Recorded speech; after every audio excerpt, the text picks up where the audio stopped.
প্রিয় দর্শক, কুমিল্লার জমিনের একটি ব্যতিক্রম আমরা বিভাগ, যে অন্য চোখে কুমিল্লা।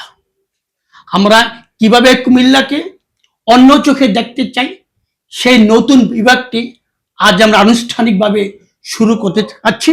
আজকে আমাদের অন্য চোখে কুমিল্লা এই বিভাগে প্রথম দিনই আমাদের অনুরোধে সাড়া দিয়ে যিনি আজকে আমাদের স্টুডিওতে উপস্থিত হয়ে আমাদেরকে ধন্য করেছেন, মুগ্ধ করেছেন, আসুন আমরা তার সাথে প্রথমে আপনাদেরকে পরিচয় করে নিচ্ছি।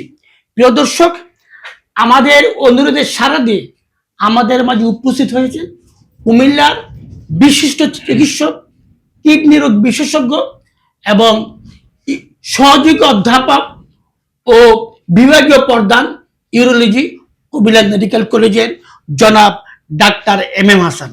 জনাব ডাক্তার এম হাসান, আমাদের স্টুডিওতে আপনাকে স্বাগত জানাচ্ছি। ধন্যবাদ সাধারণ ভাই, কুমিল্লার অন্য চোখে আমাকে দাওয়াত দেওয়ার জন্য। এবং আমি ধন্যবাদ জানাচ্ছি আমার দর্শকদেরকে যারা এই প্রোগ্রামটা দেখছেন। নিশ্চয়ই সবাই দেখবেন, ভালো লাগবে।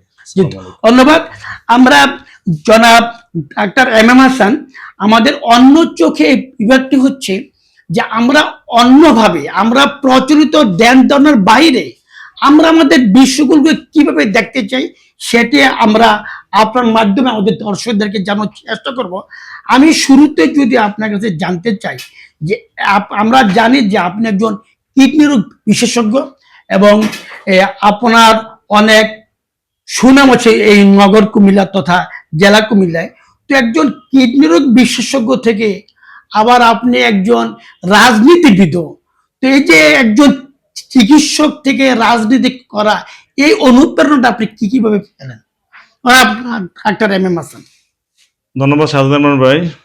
একজন চিকিৎসক, আমি প্রথমে নিজেকে সবচেয়ে বড় পছন্দ করে চিকিৎসক হিসেবে পরিচয় দিতে। আমি একজন ইউরোলজিক্যাল সার্জন, কিডনি সার্জন। জি, অবশ্যই আমরা যারা চিকিৎসা বিদ্যায় যারা আমরা আছি, অবশ্যই আমরা মেধাবী এবং আমরা প্রত্যেকটা পক্ষে আমরা মেধার পরিচয় দিয়েছি। সুতরাং আমি মনে করি যারা মেধাবী এই দেশের রাজনীতিতে তাদের আসা উচিত। এই কারণে আমার রাজনীতিতে আসা, এটাই আমার মেন অনুপ্রেরণা। ধন্যবাদ। আমরা যেহেতু বিষয়টি অন্য যুগে দেখতে চাই, তো আমি যদি আপনাকে জানতে চাই যে আপনি একজন মেধাবী ছাত্র ছিলেন, আমরা জানি আপনি ক্লাস প্রাইমারি থেকে মেডিকেল পর্যন্ত আপনার রেজাল্ট অত্যন্ত সমৃদ্ধ, কিন্তু যদি আপনাকে মেধাবী হয়ে অন্য অনেক পেশা থাকতে আপনি চিকিৎসক কেন হলেন? চিকিৎসক হওয়ার মেইন কারণে হচ্ছে আমরা সকলেই জানি এই দেশের মানুষ যারা বেশিরভাগ, এই দেশের মোর দেন 90% মানুষ হচ্ছে খেটে খাওয়া মানুষ। আর আমি কিন্তু আসলে ওই ফ্যামিলি থেকে আসা, গ্রাম থেকে আসা। গ্রামে দেখেছি তখন, এখন তো ডিজিটাল যুগ, চিকিৎসা অনেক উন্নত, তখন দেখেছি চিকিৎসার মানুষ অবহেলা, এলাকাতে কি পরিমাণ মানুষ ক্ষতিগ্রস্ত হতো। যার জন্য তখন থেকে আমার একটা আশা ছিল, যেহেতু পড়াশোনা করছি, নিশ্চয়ই আমি যদি ডাক্তার হতে পারি, ডাক্তার হয়ে আমি যদি এই এলাকার লোকজন রিপ্রেজেন্ট করতে পারি, আলটিমেটলি মানুষকে সেবা দেওয়ার জন্য আমার যে মন মানসিকতা থাকবে, সেটা অবশ্যই এই দেশের মানুষের জন্য ভালো হবে। এই জন্য আমার এই পেশায় আসা। ধন্যবাদ। আমি যদি একটু জানতে চাই, আপনি যদি চিকিৎসক না হতেন তাহলে আপনি কি হতেন? আপনি ভুলে গিয়েছেন, আমি আরেকটা টক শোতে বলেছিলাম, চিকিৎসক না হলে আমি অবশ্যই সাংবাদিক হতাম। সাংবাদিকতা আমার সেকেন্ড অপশন আমি চিন্তা করেছি। তবে আমি মনে করি আপনাদের এবং আমাদের ডাক্তারদের এই সমাজের জন্য অনেক কিছু করার আছে, সেই জন্য চিকিৎসার পাশাপাশি সাংবাদিক হওয়ারও আমার ইচ্ছে ছিল। তার মানে যেহেতু চিকিৎসক হয়েছে এখন এবং পাশাপাশি রাজনীতিতে আছে, সেটাই আমি পছন্দ করছি। ধন্যবাদ জনাব ডাক্তার এম হাসান। এই প্রজেক্টের জিনিস আপনার কাছে জানি, চিকিৎসক এবং রাজনীতিবিদ এই দুইটি পরিচয়ের মধ্যে, যদিও আপনার মাঠের রাজনীতিবিদ না, আপনার পেশাজীবী হিসেবে রাজনীতিবিদ, তো এই দুটি পরিচয় মধ্যে কোনটার বেশি পরিচয় আপনি স্বাচ্ছন্দ্য বোধ করেন এবং কেন? এবং মানে সবচেয়ে বড় কথা হলো আমি নিজেকে চিকিৎসক হিসেবে পরিচয় দিতে পছন্দ করি, কারণ আমি একজন চিকিৎসক, আমার পেশেন্ট আছে, আমি আমার মেডিকেল কলেজ স্টুডেন্টদেরকে পড়াই, সেই হিসাবে একজন শিক্ষক। তাহলে আমি এটাকে বেশি পছন্দ করি। যেহেতু আমি পেশাজীবী চিকিৎসক রাজনীতির সাথে জড়িত, সুতরাং চিকিৎসকদের উন্নয়নের জন্য আমার অবশ্যই পাশাপাশি রাজনীতিবিদ হিসেবে পরিচয় দেওয়াটাকেও আমি স্বাচ্ছন্দ্য বোধ করি। জি, ধন্যবাদ। আমরা জানি যে বাংলাদেশে কিডনি রোগ কেন এত দ্রুত বাড়ছে বলে একজন কিডনি রোগ বিশেষজ্ঞ হিসেবে আপনাকে তো মনে হচ্ছে? অজ্ঞতা। কারণ হচ্ছে আমাদের কিডনি রোগের কারণ হওয়ার, মানে নষ্ট হওয়ার মেইন কারণ হচ্ছে মানে অনিয়ন্ত্রিত প্রেসার, ডায়াবেটিস এবং যত ওষুধ খাওয়া এবং নিজেকে নিয়ন্ত্রণের মধ্যে না রাখা, স্থূলতাকে নিয়ন্ত্রণ না করা। জি তো আমি তার মানে বলবো যে এই যে ডিজিজটা ম্যাক্সিমাম আমাদের দেশে হচ্ছে অজ্ঞতার কারণে, আমরা জি। নিজেরা কখনো নিজের স্বাস্থ্য সম্বন্ধে সচেতন না, সেই জন্য এই রোগটা বেশি হচ্ছে। জি ধন্যবাদ। আমি যদি আপনাকে যে ছোট্ট করে জানতে চাই যে আমাদের দর্শকরা যারা অত্যন্ত সাধারণ তাদেরকে কিডনির রোগ থেকে বাঁচার জন্য আপনি ছোট্ট করে কি পরামর্শ দিবেন? পরামর্শ হচ্ছে যে যেই কথাটা বললাম, আমি অজ্ঞতা কথাটা বললাম, তাহলে আপনি আপনার ডায়াবেটিসকে কন্ট্রোল করুন, জি আপনার প্রেশারকে কন্ট্রোল করুন। একজন বিশেষজ্ঞ ডাক্তার অথবা মিনিমাম এমবিবিএস ডাক্তারকে না দেখিয়ে আপনি কখনো যত ওষুধ খাবেন না। জি আর আপনার যদি প্রস্রাবে যদি কোনো ইনফেকশন হয় তাহলে এটা খুব দ্রুত চিকিৎসার ব্যবস্থা করবেন। জ্বালা পোড়া বা এগুলো হলে তাহলে আপনার কিডনি নষ্ট হওয়ার চান্স কমে যাবে। তবে আরেকটা জিনিস হচ্ছে জি। আমাদের দেশে পানি শূন্যতা, যেমন ডায়রিয়া থেকে প্রচুর পরিমাণ কিডনি ক্ষতিগ্রস্ত হয়। জি ডায়রিয়া হোক, পানি শূন্যতা হোক, ভমিটিং হোক, যে কোনো কারণে হোক, আপনি আপনার পানি শূন্যতা যেন না হয় সেটা খেয়াল করবেন। আর দ্বিতীয় কথা হচ্ছে একজন দর্শক, আপনাদের যখনই প্রস্রাব করবেন প্রস্রাব পরিমাণটা খেয়াল করবেন যে আপনার প্রস্রাব পরিমাণ আগের মতো ঠিক আছে কিনা। যদি জি। ঠিক থাকে দ্যাটস ওকে, নো প্রবলেম। জি ধন্যবাদ। তো আমরা কিডনি রোগ সম্পর্কে আমরা সর্বশেষ একটি প্রশ্ন করে আমরা শেষ করব যে আমাদের কুমিল্লার মতো জেলা শহরগুলোতে কিডনি চিকিৎসা আরো সহজলভ্য করতে কি করা দরকার, সরকার কিংবা আপনাদের বা সরকারি প্রজেক্ট? কিডনি চিকিৎসার সহজলভ্য করতে আমরা কিন্তু দুইটা ভাগে ভাগ করি। একটা হচ্ছে জি। কিডনি বিকলাঙ্গ হওয়ার আগে এবং হওয়ার পরে। জি হওয়ার আগে আমি একটু আগে যেটা বললাম, চিকিৎসা ঠিকমতো নেওয়া এবং আমাদের শিক্ষামূলক কোনো প্রজেক্টের মাধ্যমে কাজ করা। জি আর যখন কিডনি নষ্ট হয়ে যায়, কিডনি নষ্ট হয়ে গেলে লাগে হচ্ছে রিপ্লেসমেন্ট থেরাপি, হয় ডায়ালাইসিস অথবা ট্রান্সপ্লান্ট। ডায়ালাইসিস আমাদের কুমিল্লা শহরে এখন প্রচুর আছে এবং সরকারিভাবে হচ্ছে। আর ট্রান্সপ্লান্টটা কুমিল্লা শহরে আনার জন্য খুব বেশি প্রয়োজন। আশা করি আমার নেতৃত্বে এটাকে আমি ইনশাল্লাহ কুমিল্লা শহরে স্টাবলিশ করতে পারবো ইনশাল্লাহ। আলহামদুলিল্লাহ। কুমিল্লা কিডনি রোগীর সংখ্যা কেমন? অনেক, আসলে স্ট্যাটিস্টিক্স নাই, ধরতে পারেন হচ্ছে আমার 1% কাছাকাছি। 1%। কাছাকাছি অনেক তো হিউজ পরিমাণ হিউজ রোগ পরিমাণ আছে। হিউজ পরিমাণ। ধন্যবাদ। আমরা একটু রাজনীতির দিকে আপনাকে এই দৃষ্টি দিতে চাইছি ডাক্তার এমাম হাসান। আমরা জানি যে আপনি শুধু স্বনামধন্য চিকিৎসকই নয়, যে বাংলাদেশ জাতীয়তাবাদী দল বিএনপির যে চিকিৎসকদের যে অঙ্গ সংগঠন ড্যাব, ডক্টর অ্যাসোসিয়েশন অফ বাংলাদেশ সম্ভবত মিনিংটা ড্যাব। তো ড্যাবের আপনি কুমিল্লা জেলার একজন সভাপতি ছিলেন, মানে রিসেন্টলি মানে কেন্দ্র থেকে এটা স্থগিত করা হয়েছে। তো আমরা যে ড্যাব 5ই আগস্টের পর 2 ভাগে বিভক্ত হয়ে আছে। তো আপনারা এখন ক্ষমতা আছেন, তো এই যে আপনারা যদি দ্বিধা বিভক্ত থাকেন তাহলে জিনিসটা কতটুকু মানানসই বলে আপনি মনে করেন? হ্যাঁ, আপনি অনেক ভালো কোশ্চেন করেছেন। 5ই আগস্টের পরে এবং আগে জি প্রেক্ষাপটটা ভিন্ন। জি প্লিজ। 5ই আগস্টের আগে আমরা গুটি কয়েক লোকে ড্যাপ করেছি। অনেকে নিজেকে জাতীয়তাবাদী সংগঠনে পরিচয় দিতে ভয় পেত, কারণ জি তখন অবস্থান ছিল ভিন্ন। জি তারপর থেকে অনেক সুযোগ সন্ধানীরা চলে এসেছে, তারাই আলটিমেটলি চেষ্টা করছে। সারা বাংলাদেশে কিন্তু একই অবস্থা। আপনি প্রায় রিজভী আহমেদ সাহেবের স্ট্যাটাসে আমরা দেখি। আমরা আসলে বেসিক্যালি দ্বিধা বিভক্ত কথাটা এরকম না, যেহেতু বিএনপি একটা বড় দল, ড্যাবও অনেক বড় দল, সেই জন্য সেখানে কিছু প্রতিযোগিতা আছে। আর প্রতিযোগিতা যখন থাকে তখন মত পার্থক্য থাকতে পারে, শুধু এটাই আছে আমি মনে করি আর কি, এর বেশি কিছু না। কিন্তু এই ড্যাবের রাজনীতি একটা কথা আছে যে ড্যাবে অন্য চিকিৎসক সংগঠন ইদানিং অনুপ্রবেশ করছে, হ্যাঁ, এবং একজন এবং ড্যাবের সর্বোচ্চ নেতা হিসাবে এই অনুপ্রবেশের দায়টাকে আপনি নিবেন এবং কেন? অনুপ্রবেশ আমার মতে এই মুহূর্ত পর্যন্ত ড্যাবে নাই বললে আমি বলতে পারি। এখন যেটা হয়েছে কি, গত 5ই আগস্টের আগে গত 17 বছরে অনেক বিএনপি মোনা যারা আগে বিএনপি করতো, কিন্তু তাদের ফেসিলিটির কারণে বা নির্যাতনের কারণে তারা টেকনিক্যালি হয়তো থাকতো। এখন তারা যেহেতু তারা বিএনপি ফ্যামিলি ছিল এবং তারা আগে অনেক বড় বড় বিএনপি বা সাদা দলের পোস্ট হোল্ড করেছে, তারা হয়তো টেকনিক্যাল কারণে আসতে পারে নাই, কিন্তু সাহসের অভাবে অনেকে আসতে পারে নাই। এখন এই জিনিসগুলোকে কনসিডার করে কিভাবে এটা করা যায়, এটাই আমাদের থিঙ্কিং এর ব্যাপার। তবে আমি বলবো যে অনুপ্রবেশ হয়েছে এরকম না, কিন্তু আসলে অ্যাকচুয়ালি কিন্তু বাজারে কিন্তু একটা কথা খুব স্ট্রংলি আছে যে ড্যাব কুমিল্লা জেলা, কুমিল্লা মহানগর, কুমিল্লা মেডিকেল কলেজ, এই 3টা জায়গায় 3 ভাগে বিভক্ত। অনেকেই বলছেন যে এই যে গণপ্রজাতন্ত্রী বাংলাদেশ সরকারের মাননীয় কৃষি, মৎস্য ও প্রাণী সম্পদ মন্ত্রী জনাব হাজী আমিনুর রশিদ ইয়াসিন সাহেবের একটা গ্রুপ রয়েছে, এবং স্থানীয় যিনি এমপি মনির চৌধুরী একটা গ্রুপ রয়েছে। তো এই যে একাধিক গ্রুপে বিভক্ত ড্যাব, এটা কতটুকু সঠিক বলে আপনি মনে করেন? আমি দেখুন আপনাকে বলছি, আমি প্রথমে বলেছি বিএনপি একটা বড় সংগঠন, ড্যাবও অনেক বড় সংগঠন। যদি কুমিল্লা জেলার পার্সপেক্টিভ ধরি, একসময় এককালীন কুমিল্লা জেলাতে একটি মাত্র কমিটি ছিল, পরবর্তীতে সেটা 3টা কমিটি করা হয়, কারণ আমাদের সংগঠনের লোকজন এত বেশি যে কমিটিতে তাদেরকে অবস্থান দেওয়ার জন্য 3টা কমিটি এবং কাজের অগ্রগতি করার জন্য। আর আপনি যেটা বলেছেন লোকাল এমপি এবং আমাদের যে মন্ত্রী সাহেব আছেন হাজী আমির রশিদ ইয়াসিন সাহেব, এরকম কোন গ্রুপ আমার চোখে পড়ে নাই। ওনারা একজন সম্মানিত আমাদের এমপি আর একজন আমাদের মন্ত্রী, দুজনে আমাদের সরকারের একটা অংশ। সুতরাং আমি মনে করি না এরকম কোনো কিছু আছেন।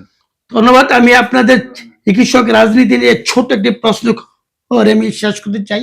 বিএমএ নির্বাচন, আমরা যে 5ই আগস্টে প্রায় 2 বছর ধরে বিএমএ কুমিল্লার কোনো নির্বাচন হচ্ছে না। আমরা যখনই আগের বিএমএ নেতৃবৃন্দের সাথে কথা বলি, তারা বলছে আমরা তো যাই না, কিন্তু ড্যাব এনডিএফ তারা ক্ষমতায় থেকে বা ক্ষমতার পার্শ্ব প্রতিরোধ থেকে কেন তারা নির্বাচন দিচ্ছে না?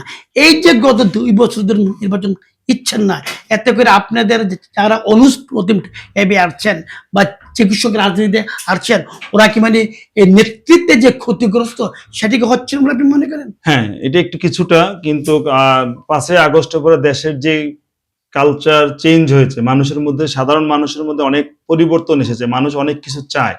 সেই কথা চিন্তা করে, যেহেতু আমরা আসলে বিএমএ বলি আর ড্যাব বলি, আমরা কিন্তু কেন্দ্র দ্বারা নিয়ন্ত্রিত।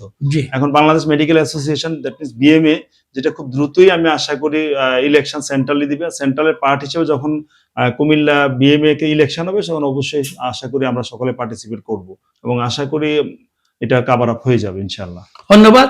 আমরা একটু আপনাকে অন্যদিকে একটু নিয়ে যেতে চাই, অন্য চোখে, যে চিকিৎসক এবং রোগী, আমরা জানি যে দুটোই ওতপ্রোতভাবে জড়িত, এবং আমরা যত মহৎ পেশা বলি না কেন, চিকিৎসকের পেশাটা যে সবচেয়ে বড় মহৎ পেশা।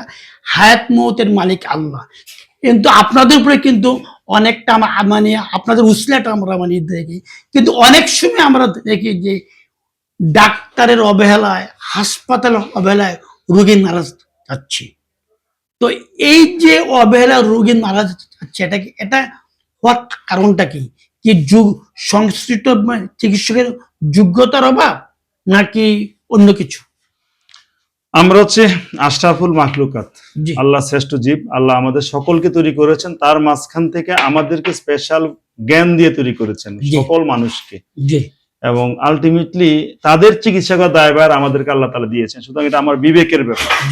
অবশ্যই আমরা যারা ডাক্তার, আপনি চিন্তা করে দেখেন, আমরা যখন কোন একটা রুগী আমার এখানে আসে, আমি যদি জানতাম যে এই রুগীটা 1 ঘন্টা পরে মারা যাবে, তাহলে অনেক ডাক্তার হয়তো চিকিৎসা করতো না, কারণ আপনারা যেভাবে ব্লেম দিচ্ছেন আমাদেরকে। তার মানে আমরা কেউই জানি না কার হায়াত কতটুকু। এই যে আমি আপনার এখানে বসলাম, আপনার এসি বা আপনার ফ্যান যদি ছুটে আমি এখানে মারা যাই, তাহলে নিশ্চয়ই কুমিল্লার জমিনে দায় হবে নাকি না? সুতরাং আশা করি যেহেতু কুমিল্লার জমিনে দায় হবে না, ঠিক তেমন ভাবেই একজন ডাক্তার, আমি আশা করি প্রত্যেকটা জায়গায় কিন্তু এক্সেপশন থাকবে, প্রত্যেক জায়গায়, প্রত্যেক পেশায় কিন্তু এক্সেপশন থাকবে। তবে আমরা যারা মুষ্টিমেয় ম্যাক্সিমাম যারা ডাক্তার আছে, তারা অবশ্যই রোগীর জন্য কাজ করি এবং রোগীর সেবা দানের জন্য আমরা কাজ করি। সুতরাং অবহেলা আমি বলবো না, প্রত্যেকটা কাজেরই কিছু অ্যাডভার্স ইফেক্ট থাকবে, সেই অ্যাডভার্স ইফেক্ট হিসেবে রোগী খারাপ হতে পারে। আমাদের দেশের ট্রেডিশন হচ্ছে কি, যে রোগী যখন খারাপ হয় তাহলে এটা হচ্ছে ডাক্তার মেরে ফেলছে, আর ভালো হলে আল্লাহ ভালো করেছে। হ্যাঁ, অবশ্যই আল্লাহ ভালো করেছে, এটা আমরা অবশ্যই বলি। তবে আমরা চেষ্টা করছি, আশা করি এই ধরনের জিনিসগুলো ইচ্ছাকৃতভাবে হয় বলে আমার মনে হয় না। ধরুন আমরা একটা অপারেশন শুরু করলাম, অপারেশন রোগীর সাডেনলি প্রেশার ফল করলো, বা ওনার আগে কার্ডিয়াক ডিজিজ আছে, হঠাৎ করে কার্ডিয়াক অ্যারেস্ট হয়ে গেল, খারাপ হয়ে গেল, এমন ফেস তো আমরাও করেছি, সরকারি মেডিকেল কলেজে ফেস করেছি। তাহলে আপনার কি মনে হয় এটা অবহেলা ছিল? নিশ্চয়ই না। তবে কিছুটা অনেক সময় মনের অজান্তে হয়তো কিছু হয়ে যেতে পারে। তবে আমি আশা করি এই ধরনের কোনো জিনিস জেনে শুনে অবহেলিতভাবে রোগী মেরে ফেলা, এই ধরনের কথাটা থেকে আমাদের সকলকে সরে আসা উচিত। কারণ আমরা যদি সরে না আসি, আমাদের পাশে ইন্ডিয়া কিন্তু বিশাল এক ব্যাগ নিয়ে বসে আছে, বাংলাদেশের রোগীরা যাবে, ওরা মিষ্টি মিষ্টি কথা বলবে, আলটিমেটলি চিকিৎসা দেখ বা না দেখ, দাদা ভালো ভালো চিকিৎসা পেয়েছেন তো দাদা, থ্যাংক ইউ দাদা, এই ধরনের কথা বলে ওরা আমাদের দেশের রোগীকে নিয়ে যাবে এবং আমাদের ইকোনমিক্স কিন্তু ওদিকে ডাইভার্ট হয়ে যাবে। সুতরাং এই ব্যাপারে আপনাদের এবং আমাদের সকলেরই সচেতন থাকা উচিত আমি মনে করি। জনাব ডাক্তার এম এম হাসান, আপনাকে চমৎকার কথার একটি অবতারণা করেছেন যে পার্শ্ববর্তী দেশ। আপনার কাছে আমার জানতে চাই, আপনি বললেন যে দাদা ভালো আছেন কিনা। যারা বাংলাদেশ থেকে ইন্ডিয়াতে যায়, যখন চিকিৎসা নিয়ে যখন বাংলাদেশ আসে, তারাই কিন্তু বলে যে আমাদের সরি টু সে, আমি আপনাকে ক্ষমা চেয়ে নিচ্ছি, যে আমাদের দেশের চিকিৎসকদের ব্যবহার সর্বনিম্ন পর্যায়ে, কিন্তু পার্শ্ববর্তী যে দেশটি আছে ওদের ব্যবহার খুব চমৎকার। তার একটু হাতে ধরলেই আর মনে করি যে সুস্থতা অনুভব করে। এই যে পাবলিক মানে পারসেপশন যে বাংলাদেশের চিকিৎসকদের ব্যবহার খারাপ, বাইরের দেশের চিকিৎসক ব্যবহার ভালো, এই খারাপ এবং ভালোটা যদি আপনার কাছে জানতে চাই, এটা কারণটা কি? খারাপ ভালো হচ্ছে কি, আমাদের প্রথম থেকে হচ্ছে কাউন্সিলিং ইজ ভেরি ইম্পর্টেন্ট আমি মনে করি। আমাদের যে ডাক্তার যারা আমরা আছি বা আমাদের জুনিয়র ডক্টর যারা আছেন, আমরা যদি চিকিৎসা খাতের যদি এই একটা পোর্শন যদি আমরা নিয়ে আসতে how to council the patient, তাহলে আমার মনে হয় এটা ইমপ্রুভ হওয়ার সম্ভাবনা বেশি। আসলে এই জিনিসগুলা আমরা মনে করি কিছুটা আমাদের আছে। এই জিনিসগুলোকে ইমপ্রুভ করার জন্য জাতীয়ভাবে যদি আগানো যায় যে আমরা কাউন্সিলিং পার্টটা আমরা রুগীকে দেখবো, রুগীকে চিকিৎসা দিব, but how to handle the patient, এই থিমটা নিয়ে যদি আমরা বেশি এগিয়ে যেতে পারি তাহলে আশা করি আমরা ভালো করতে পারবো। এবং আশা করি এটাই আমাদের মেইন সমস্যা এখন। তো এই সমস্যা থেকে উত্তরণ করার জন্য সরকারকে আপনি কি পরামর্শ দিবেন? আমার এখানে পরামর্শ হচ্ছে আমাদের যে জুনিয়র যে ডক্টররা আছেন তাদের যে পরীক্ষার সময় বা স্টুডেন্ট যখন আছেন তাদেরকে যদি আমরা এই কাউন্সিলিং পার্টটা আলাদাভাবে সাবজেক্ট হিসেবে রাখি, যে কমিউনিকেশনটা কিভাবে করা প্রয়োজন সেই ব্যাপারে যদি আমরা আমাদের গভর্নমেন্ট যদি এমফাসাইজ দেয়, অনেক সরকারি বেসরকারি মেডিকেল কলেজ আছেন, অনেকে পোস্ট গ্রাজুয়েশন করছেন, এই পার্টটা যদি কাউন্সিলিং এবং এই পার্টটা যদি বেশি করে জোর দেওয়া হয় তাহলে আশা করি এগুলো রিকভার করা সম্ভব। আমাদেরকে জানতে হবে আমাদের রুগীরা কি চাচ্ছে, সেভাবে আমাদেরকে কিছুটা হলো এগিয়ে আসার জন্য। ধন্যবাদ। আমি এই প্রসঙ্গে ছোট আরেকটি প্রশ্ন আপনার কথা যে ডাক্তার এম এম হাসান, যে পার্শ্ববর্তী দেশের হসপিটালের যে সুবিধাটা আর আমাদের দেশে এই সুবিধাটা কেন নেই, করতে হলে আমাদের কি করা উচিত? আমি আপনাকে সিম্পলি একটা কথা বলি, যদি ইন্ডিয়াকে অ্যাজ এ হোল আপনি চিন্তা করেন, আপনি শুধুমাত্র দিল্লি তারপর হচ্ছে আপনার যে ব্যাঙ্গালোর বোম্বে এই চিন্তা করলে কিন্তু হবে না। এরকম কিন্তু আমাদের ঢাকাও আছে, কুমিল্লা শহরে আছে। আপনি যদি অ্যাজ এ হোল ইন্ডিয়ার সাথে বাংলাদেশকে কম্পেয়ার করেন এন্ড স্ট্যাটিস্টিক্স যদি কম্পেয়ার করেন তাহলে দেখবেন যে বাংলাদেশের হেলথ সেক্টর অনেক উন্নত। তাহলে উন্নত হলে প্রতি বছর হাজার হাজার রোগী কেন ইন্ডিয়াতে? এই যে আমাদের যেমন আমাদেরও কাউন্সিলিং প্রয়োজন, আমাদের পেশেন্টদেরও জানা উচিত। আমরা কিন্তু জানাতে চাচ্ছি না, কারণ আমাদের এই দেশের আমি বলতে বাধ্য হচ্ছি এই যে কিডনি ট্রান্সপ্লান্ট নিয়ে এমন ধরনের অপপ্রচার আছে। এখন যে ইন্ডিয়ার সাথে আমাদের কমিউনিকেশন বন্ধ, বাংলাদেশে সব ট্রান্সপ্লান্ট হচ্ছে। যেমন ইনফার্টিলিটি, একসময় বাংলাদেশের 90% ইনফার্টিলিটি কিন্তু ইন্ডিয়াতে হতো, এখন 90% বাংলাদেশে হয়। এই যে ইন্ডিয়া বর্ডার বন্ধ, এখন কিন্তু আমরা সব ইমপ্রুভ করে ফেলেছি। এখানে একটা বিশাল চক্র কাজ করছে, যে চক্র বাংলাদেশ থেকে রুগীকে কিভাবে ওখানে নেওয়া যায়, কিভাবে অপপ্রচার করা যায়। আপনারা নিশ্চয়ই বাংলাদেশের পাসপোর্ট ভিডিও দেখেছেন, একটা চক্র কিন্তু সারাক্ষণ ফেসবুকের মধ্যে অপপ্রচার করে বেড়াচ্ছে। আপনি অপপ্রচার করে তো আর এটা ইমপ্রুভ করতে পারবেন না। তাহলে আলটিমেটলি হচ্ছে যে এই চক্র যেটা যারা এই অপপ্রচার করে ইন্ডিয়ার সুবিধা করছে, এটা নিশ্চয়ই একটা বিশাল ব্যাপার, বিশাল বাজার ব্যবস্থার ব্যাপার। তো এখানে বাংলাদেশ সরকারকেও কাজ করতে হবে, আমাদেরকেও কাজ করতে হবে। এবং আলটিমেটলি এই যে আমি একটু আগে বললাম যে ট্রান্সপ্লান্ট এখন বাংলাদেশে পুরোপুরি হচ্ছে, ইনফার্টিলিটি চিকিৎসা টেস্ট টিউব পুরোপুরি বাংলাদেশে হচ্ছে। তাহলে এই যে কয়েকদিন বর্ডার বন্ধ করে ফেলার ফলে কিন্তু আমাদের দেশের কিন্তু সম্পূর্ণ ইমপ্রুভ হয়ে গিয়েছে। কেউ তো এখন ব্যাংকক যাচ্ছে না, বাংলাদেশে যে চিকিৎসাগুলো হচ্ছে। সুতরাং আমি মনে করি যদি এইভাবে যদি চলা যায়, যে আমাদের মধ্যে কমিউনিকেশনটা পেশেন্ট, সাংবাদিক এবং আমাদের যে ডক্টর যারা আছে, যেমন আমাদের দেখা গেছে কোন একটা রোগী মারা যাওয়ার পরে সাথে সাথে সাংবাদিকরা চলে যায় গিয়ে বলে যে ভুল চিকিৎসা রোগী মেরে ফেলেছেন, এটা কিন্তু একটা বাজে অপপ্রচার আমি মনে করি। তাহলে এই ধরনের যে একটা যে ব্যাপারটা আছে, সেই ব্যাপারটা যতক্ষণ পর্যন্ত আমরা অ্যাভয়েড করতে পারবো, আমরা দেশের সাথে কাজ করতে পারবো সবাই, আমাদের রুগী, আমরা এবং আমাদের সাংবাদিকবৃন্দ এবং যারা আমাদের বাকিরা আছে, যারা ল এনফোর্সে বাকি যারা আছে, সবাই যদি বুঝে একত্রে একটা কমপ্লায়েন করে আমরা চলতে পারি, তাহলে আশা করি এই দেশের উন্নতিই হবে, অবনতির সুযোগ। জনাব ডাক্তার এম এম হাসান, আপনি একটি কথা বলেছেন যে সাংবাদিকরা বলছে যে ভুল চিকিৎসা রোগী মারা যাচ্ছে। আমার 3 দশকের অভিজ্ঞতা আমি দেখেছি, আমার কুমিল্লার কথা যদি বলি, কোন হসপিটালে যদি একটা রোগী মারা যায়, রোগীর স্বজনরা যদি বলে চিকিৎসার ভুল চিকিৎসায়, সাংবাদিক কিন্তু প্রথমে লিখে না সাংবাদিকরা যা সংশ্লিষ্ট হসপিটালে, কিন্তু সাংবাদিকরা যাওয়ার পর দেখে ডাক্তার, নার্স, মালিক পালিয়ে যায়। তাহলে এই যে পালিয়ে যায়, তো এই দায়টা কি সাংবাদিকের নাকি মানে চিকিৎসকের? আচ্ছা, আপনি তো 5ই আগস্টের পরের কথা মনে আছে। জি। 5ই আগস্টের পরে আমরা এই দেশের জনগণ সবচেয়ে বেশি ভয় পেয়েছে কি? মব। মব। আপনি নিশ্চয়ই নট অনলি 5 মব, এর আগের তো আগে যাই হোক, জি তা আমি বলবো 5ই আগস্টের পর জি এটা মব গণতন্ত্রই আমরা বলবো, জি। যেটা আমরা পছন্দ করি না। না। ঠিক আছে, এই মবের শিকার আমরাও হয়েছি অনেকে। আমরা যারা বিএনপির লোকজন আছি তখন জি। আমরা কিন্তু মবের শিকার হয়েছি 5ই আগস্টের পরে। জি এই যে মবতন্ত্র, আপনি বলেন, আপনি যখন একজন ডাক্তার সাহেব চিকিৎসা করেছেন, রোগী খারাপ হয়েছে, সেটা তো জি। ইনভেস্টিগেশনের ব্যাপার, জি সেটা আদালতের ব্যাপার, জি সেটা সিভিল সার্জন অফিসের ব্যাপার, জি সরকারি স্বাস্থ্য কর্মকর্তাদের ব্যাপার। তার আগেই আপনি বললেন রোগী মেরে ফেলেছে, তারপর মব সৃষ্টি করলেন, মারতে গেলেন এবং এখানে হিট করলেন। আপনি জি। দেখেছেন কয়েকদিন আগে আমাদের ডক্টর মারা গিয়েছেন সেম ঘটনায়। বিভিন্ন জায়গায় ডক্টর অবস্থা হচ্ছে। না গো, Ultimately- ডক্টররা হাসপাতাল থেকে পালিয়ে যদি না যেত, তারা যদি সরাসরি মিডিয়াকে ফেস করত, তখন তো মানে এই সাংবাদিক না না না না না, এখানে হচ্ছে মব সৃষ্টি করা হয়। আমি জাস্ট আপনাকে আমি কুমিল্লা একটা হসপিটালে একটা রোগী অন্য জায়গায় খারাপ হয়েছে, তো জি। ওই হসপিটালে নেওয়া হয়েছে। জি এটা হচ্ছে যে due to the complication of the অ্যানেস্থেসিয়ার জন্য রোগীটা জি। খারাপ হয়েছিল অন্য জি। একটা ডক্টরের। সেখানে আমরা এজ এ লিডার হিসেবে আমরা ওখানে প্রেজেন্ট করি। জি ইন ফ্রন্ট অফ মি প্রায় 400 থেকে 500 ছেলে মেয়েরা আমাদের সামনে ওই ডক্টরকে হিট করে বসলো কয়েকবার। তা আপনি এটা কিভাবে জাস্টিফাই করবেন? এই দেশের মানুষকে, এই দেশের যারা চিন্তা করে, আসলে কি জানেন, পেশেন্ট কিন্তু এখানে ইম্পর্টেন্ট না।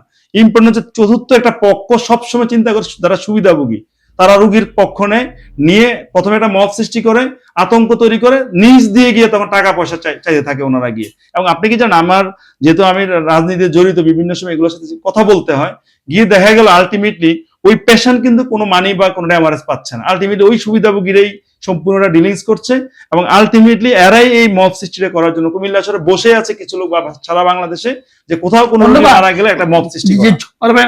আপনি যেহেতু কথাটা উঠাইছেন, আমি আস্তে আস্তে আমরা শেষের দিকে, যে আপনার যে এটা কর্মস্থল কুমিল্লা মেডিকেল কলেজ হাসপাতাল, সেখানে দালালদের দৌরত্ব চরমে। কোন সরকারের আমলে কুমিল্লা মেডিকেল কলেজকে দালালদের হাত থেকে রক্ষা করতে পারেনি। ক্ষমতাসীন দল একজন চিকিৎসক নেতা হিসেবে এই দায়টা বা এই ব্যর্থতাটা আজকে আপনি নেবেন কিনা? আমাদের সরকার ক্ষমতা এসে 1.5 মাস, জি আমাদের কমিটি এখন নাই। জি যার জন্য আমি আসলে মনে করি দালালদের কারণে মানে আপনার রোগীদের সেবা পাওয়াটা অনেক ডিফিকাল্ট। জি এখন এই দেশের মানুষ, আমি সত্যি একটা কথা বলি, 5ই আগস্টের পরে আমরা অনেক চিন্তা করেছিলাম, কিন্তু জি। দেখলাম যে যেই পরিমাণ ইমপ্রুভমেন্ট হওয়ার কথা সেই পরিমাণ ইমপ্রুভমেন্ট হচ্ছে না। জি এটা আমরা একজন নোবেল বিজয়ীকে দেশের প্রধান পেয়েও কিন্তু আমরা ওই পরিমাণ কিছু জি। পাই নাই। কারণ হচ্ছে আসলে কি জি। আমাদের গোড়ায় গলদ, আমাদের মধ্যে কারোরই commitment to the peoples, commitment to the country আসলে নাই। জি এই যে দালাল, তাদেরকে আপনি এখন যদি দৌড়াতে চান, আমাদেরকে অনেক স্ট্রং কমিটমেন্ট নিয়ে সেখানে কাজ করতে হবে। আশা করি আমরা সবকিছু যখন ঠিক হয়ে যাবে, আমাদের দলে মাত্র ক্ষমতা এসেছে এটার ব্যাপারে, এবং আমাদের যে কৃষিমন্ত্রী হাজী আমির ইয়াসিন সাহেব, আমাদের মাননীয় সংসদ মহিলক চৌধুরী সাহেব, দুজনেই আমাদের সাথে কথা বলেছেন। এই ব্যাপারটা নিয়ে আমরা স্ট্রংলি ভূমিকা নিব ইনশাআল্লাহ। ধন্যবাদ। রাজনীতিতে শিক্ষিত পেশাজীবী মানুষের অংশগ্রহণ কতটা জরুরি, কেন? আপনি তো বলেছেন রাজনীতি, জি শিক্ষিত মানুষ। জি আপনি চিন্তা করে দেখবেন, আল্লাহ তাআলা যখন আমাদেরকে তৈরি করেছেন, আদমকে বলেছেন তুমি ইয়াকে সেজদা করার জন্য, জি। কেন সেজদা করলো? জি। যেহেতু আল্লাহ তাআলা ওনাকে ব্রেন দিয়েছেন, শিক্ষা দিয়েছেন। জি অবশ্যই শিক্ষিত লোক যারা আছেন তারা অবশ্যই মানুষের জন্য নিজের বিবেক দিয়ে, জি। ব্রেনকে দিয়ে কাজ করতে পারবে। সুতরাং শিক্ষিত লোকরা যখনই বেশি বেশি পরিমাণ রাজনীতি ইনভলভমেন্ট হবে, আপনি দেখেন আমাদের দেশের রাজনীতি কিন্তু এখন কিন্তু অন্য একটা ব্যবস্থা। চতুর্থ বেঞ্চে যারা থাকতো, আমাদের সকলের প্রচলিত কথা আছে, তারাই কিন্তু রাজনীতি আসছেন। জি শিক্ষিত সমাজ যারা রাজনীতি আসবেন, তারা যদি আসেন এবং তারা যদি সেলফ সাফিসিয়েন্ট থাকেন, বেশিরভাগ শিক্ষিত লোকরা যারা আছে তারা সেলফ সাফিসিয়েন্ট, তাহলে কি হবে? দুর্নীতি এবং এই জিনিসগুলো আর থাকবে না। সুতরাং অবশ্যই রাজনীতিকরণ, বিকেন্দ্রীকরণ না করে রাজনীতিকরণের মাধ্যমে শিক্ষিত লোকজন এবং যারা বিবেকবান মানুষ, তাদেরকে অবশ্যই রাজনীতিতে আসা উচিত এই দেশের জন্য। ধন্যবাদ। ডাক্তার এবং রোগীর মধ্যে কিরকম সম্পর্ক হওয়া উচিত? মা বাবা, ছেলে মেয়ে, এক্সিলেন্ট। এর চেয়ে বেশি কিছু না। আমি আমার রোগীকে আমার মা বাবার মতো দেখি, ছোট বাচ্চা হলে আমার ছেলের মতো দেখি, মেয়ের মতো দেখি, এতটুকুই। ধন্যবাদ। আমরা শেষ করে আগে ছোট করে উঠে যদি জানতে চাবো যে আপনি যেহেতু একজন চিকিৎসক নেতা, আমরা যতটুকু জানি যে কুমিল্লা মেডিকেল কলেজে এই সন্তানী নামে জাতীয়তাবাদী ছাত্র দলের মানে একটি সংগঠন আছে। সরাসরি তারা রাজনীতি না করলেও বিভিন্ন রক্ত সব বিভিন্ন কাজ করে। সেই সন্ধানীটি এই সন্ধানী থেকেই অনেক মানে শত শত চিকিৎসকের মানে সৃষ্টি হয়েছে। সেই সন্ধানীটি অনেকটাই নিষ্ক্রিয় কুমিল্লা মেডিকেল কলেজে। এটাকে আপনি কি আমার সাথে একমত হবেন? প্রথম কথা হচ্ছে আপনার কথা আমি ক্লারিফাই করছি, জি। সন্ধানী কখনো জাতীয়তাবাদী দলের কোন সংগঠন অঙ্গ সংগঠন না। জি। সন্ধানী একটা একটা just It is most important একটা organization। স্বয়ংক্রিয় অর্গানাইজেশন। জি। এটা মানুষের, আমি একসময় সার্সুল মেডিকেল সন্ধানীর প্রেসিডেন্ট ছিলাম, আমি সন্ধানীতে অগ্রগামী পালন করছি, কিন্তু রাজনীতির পাশাপাশি না, এটা আলাদা একটা সংগঠন। এটা হচ্ছে মানুষকে রক্তদান করা, মানুষকে বাঁচানো, এটা হচ্ছে সন্ধানের মেইন কাজ।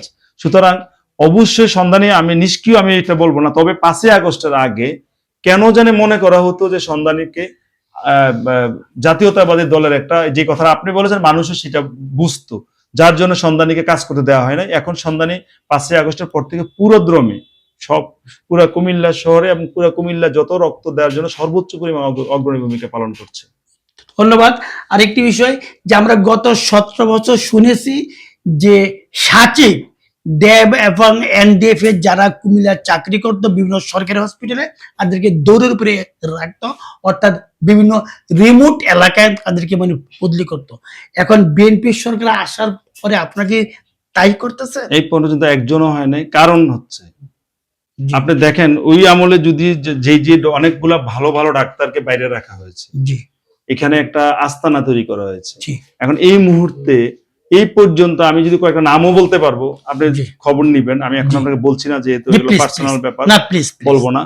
দেখেন আমরা একজনকেও, যিনি ভালো ডাক্তার কুমিল্লা মানুষকে সার্ভিস দিচ্ছে, হসপিটালে সার্ভিস দিচ্ছে, কাউকে এখান থেকে ট্রান্সফার করা হয় না। ইভেন কি আমাদের অবশ্যই অন রেকর্ড, ইভেন কি এই যে আমাদের সরকার আসার পরে আপনি খবর নিয়ে দেখবেন একজনকেও না। হ্যাঁ, কিছু কিছু ট্রান্সফার যেটা হচ্ছে যে আপনার হয়েছে, সেটা হচ্ছে যে কুমিল্লা মেডিকেল কলেজে কিছু লোক আছে, দেখা যাচ্ছে গত 7 বছর ধরে তারা ট্রেনিং করছে, অত তাদের যে ট্রেনিং পোস্টের দরকার 2.5 বছর, কিন্তু তারা কিন্তু আরো 3.5 বছর বেশি ট্রেনিং করছে।